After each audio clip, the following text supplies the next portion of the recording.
सबसे पहले बात पाक बांग्लादेश सीरीज का तीसरा टी20 मीरपुर में जारी है। बांग्लादेश ने टॉस जीतकर बैटिंग का फैसला किया। आज के मैच की खास बात शाहनवाज धानी का डेब्यू था और उन्होंने अपने पहले ही ओवर में विकेट लेकर अपनी सिलेक्शन को दुरुस्त साबित कर दिखाया। इसके अलावा सरफराज अहमद, इफ्तिखार अहमद और उस्मान कादिर को भी आज मौका दिया गया है। इस वक्त मैच की पहली इनिंग्स के आखिर पर बेहतर फॉर्म में दिखाई दे रहा है। खबर आप तक पहुंचा रहे हैं।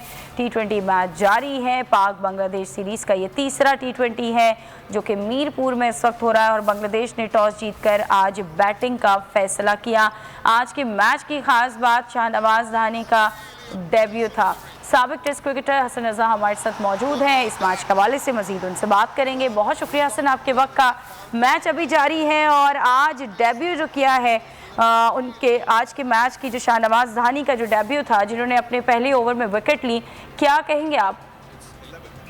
जी हाँ, जिस तरह से वर्ल्ड कप हुआ उसमें हमने देखा कि जितने भी प्लेयर्स थे सारे कंसेक्यूटिव खेले मैचेस और कोई चेंजेस नहीं हुई, मगर बांग्लादेश की जहाँ पर सीरीज आई और ये वनडे मैचेस टी20 वाले हुए तो यहाँ कोशिश की गई कि नए लड़कों को जो है जो डगआउट में बैठे थे वर्ल्ड कप में उनको चांस दिया जाए और डेफिनेटली चांस देना चाहिए क्योंकि ये PSL के प्रोडक्ट हैं। शाहनवाज धानी काफी अर्से से पवेलियन में बैठे हुए थे और जिस तरह से डगआउट में बैठे हुए उनको परफॉर्म करने का मौका नहीं मिल रहा था और उनको मजीद मौका मिलता रहेगा तो ये प्लेयर्स इमर्जिंग प्लेयर्स सामने आएंगे और कंसिस्टेंट परफॉर्मेंस दिखाएंगे अच्छी। अच्छा, सरफराज को भी आज मौका दिया गया है तो शाहनवाज धानी ने तो साबित किया कि उनकी सिलेक्शन जो है वो बेहतर थी और उन्हें सिलेक्ट करना चाहिए था। मतलब ये बताइएगा कि सरफराज अहमद को अब जो मौका दिया गया है तो उन्हें भी परफॉर्म करना होगा।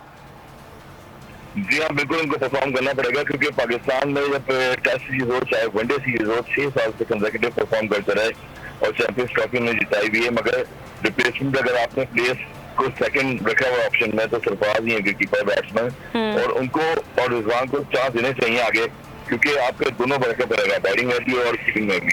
तो रिजवान इतना हैक्टिक होगा, तीनों फॉरवर्ड में कीपिंग कर रहे हैं तो ये ना हो कल को इंजरी का शिकार हो जाए और उसकी रिप्लेसमेंट ना हो, मगर सरफराज ऐसे रिप्लेसमेंट में इनकी बेहतर है पाकिस्तान की तो इम्पोर्टेंट रोल होगा उनको भी परफॉर्मेंस करना पाकिस्तान के लिए।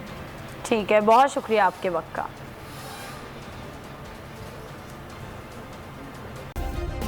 सब्सक्राइब करें और बेल दबाएं ताकि कोई खबर रह न जाए।